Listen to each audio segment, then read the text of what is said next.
Guys, welcome to Storytime with Angel. So this is the movie called 127 Hours. If you haven't seen that movie, I'm here to tell you. So this one man decided uh, to go camping, but also he was riding on his bicycle, and he forgot his Gatorade at his car. And now I know what you're thinking. Why do you need a Gatorade, and why is it so important? So let me tell you why.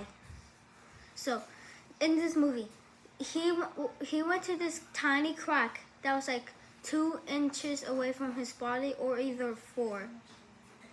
So, and he also went to this little crack. It was like definitely like this big or this wide. He fell and also hit the uh and also there was this little like big rock. It was like either 300 pounds or something. It was like this. There was also like a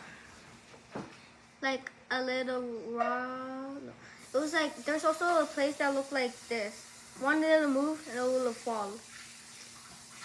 Also, that man also is either named Aaron, I think. That man tried to grab it, and he's like, but like it moved a little, so it was able to like fall. So, but but he fell, but the rock fell into his hand.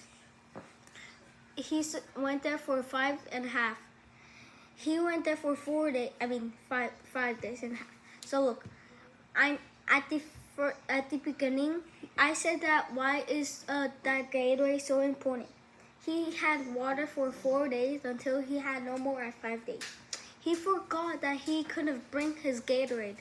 He was so thirsty. His brain was saying to I need to drink water. But God gave him two decisions or options.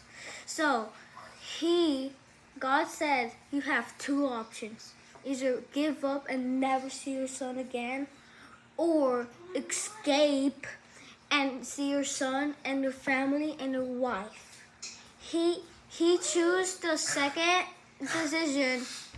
Sorry, guys. He made two decisions. I mean, no. He went to the last decision to not give up. See his family, his wife, and his kid. He had to pause it. He also needed this tool to stab his arm, and he also needed his knife to cut it off.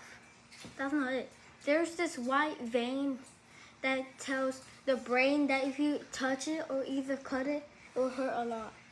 He cut it through that vein, and he also literally just cut it off, and it literally hurt a lot. He screamed as loud as he could.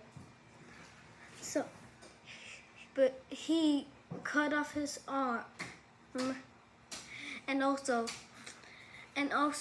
he was finally too able to escape. He didn't care about like anything.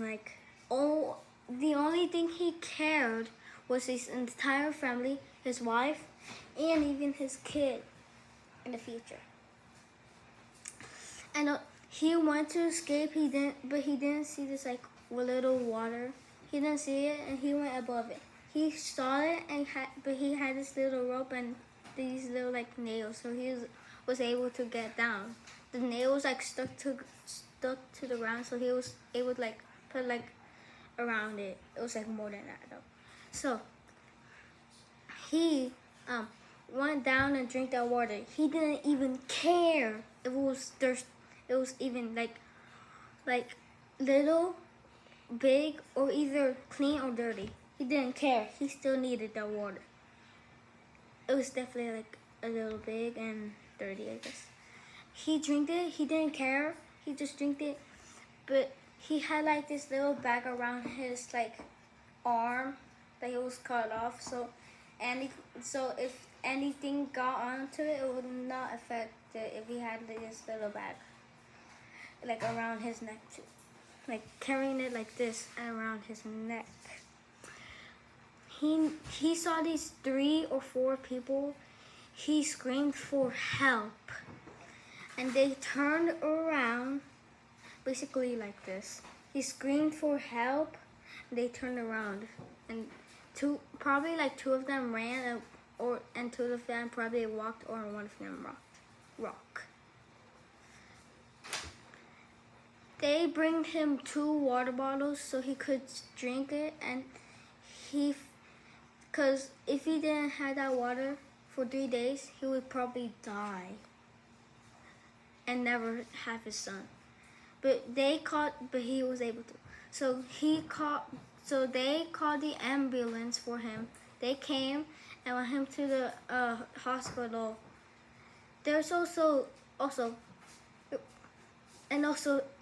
the skin also covered it up, so it looked like his arm grew a little, but no, it didn't, cause it just looked like cause his skin like covered it. There was also this like kind of like at the end he swam like there's like I guess there was like this pool. He had no hand, basically like this. It was like okay, never mind. So he had to swim with no arms. He was able to swim. He swam up and saw his entire family. He was about to burst into tears or about to cry. They were happy if they were alive, because for 5 days straight they were worrying about him. He also finally had his wife and gave birth to his son. God was right about when he was stuck there in that crack. And that happened in 2003. His son wasn't born until 2010. And that's it, guys. Make sure, if you want to learn more, then watch that 127 hours of the movie if you want to learn more. Thank you, Angel, for participating with us for the story time, and we'll see you in the next one. Peace.